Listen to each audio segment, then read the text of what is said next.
Alright, so this is a preview of the Foodhammer list that I'll be taking to the tournament on Sunday, December 2nd, 2013.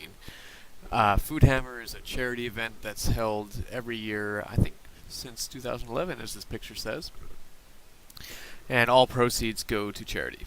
Now, call me skeptical, but I'd like to see a check saying that all proceeds go to charity. I've I don't know. I just heard some things that maybe people are making money off of these tournaments, but who knows? It's not for me to know. It's just for me to speculate, I guess. A picture of the check at least would be nice. Like even that doesn't guarantee money's going to a charity, but hey, people want to make money off of pathetic things like donations to people that need food. So who knows? Anyways, this is going to be pretty short about the list because it's going to be the exact same list that I took to the Games Workshop premiere back in early November. Yeah, early November. And I have some pictures here of some recent models that I've finished. Some are hordes and some are commission pieces. So I would like to talk a little bit about how I said that I was going to a War Machine Hordes tournament in November as well. I decided that it's way too hard to take pictures when you're doing time turns, or maybe not time turns, but we were doing death clock for the War Machine tournament. So basically, each player has 50 minutes to play their entire game, and every time you're done your turn, you have to switch the clock over to your opponent. So time only runs down on your clock when you're playing, and once you've played for a total of 50 minutes, if you haven't won the game by then, you lose. So it's just not. It's just too hard to take pictures when you're doing War Machine tournaments. So I've decided that any War Machine and Hordes battle reports that I do won't be tournaments. They'll just be casual games. Unfortunately, I'd love to do tournament stuff because actually in the past tournament that I went to, I really did well. I made it to round 4 with no losses and came in second overall with a really epic game being my final match against Manoth. And came down to myself having only 20 seconds left on my death clock, and if my opponent didn't kill about 4 or 5 infantry models that I had in a zone, he would have lost the game. So the only thing he had left was his Warcaster, and I had like 7 or 8 models left. It was a really tough game, hard matchup for me, and I think I played really well, and I really I don't know. I feel like even though I lost, I really played perfectly. I don't think I made any mistakes. I think I made one mistake the last turn, which was not running my bronze back into the zone to contest as well.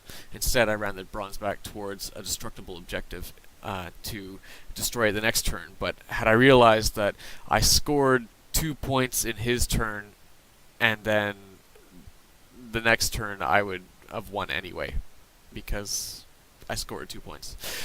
Anyway, hard to explain. You probably had to see it, but it was a good game. It was a lot of fun with that tournament. That was held at Drexel Games on West 4th, and our tournament organizer was Douglas Duncan.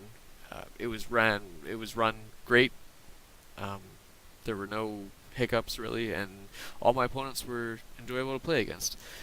I think I'm actually better at War Machine and Hordes than I am at Warhammer Fantasy.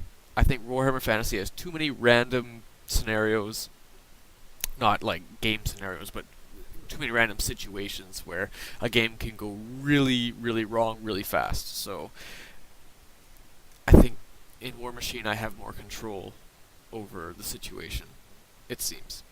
But anyway, it's not going to stop me from playing Warhammer Fantasy. Like, the models are too sweet, the people are generally pretty good, and there's always drinks to be had. So, now that I've said that, what do I expect for Foodhammer? Well, there's I think 30 or 40 people for a 1-day 3-game event, which is crazy. So I'm assuming that generally all armies will have at least some representation out of the amount of people that are going. Um,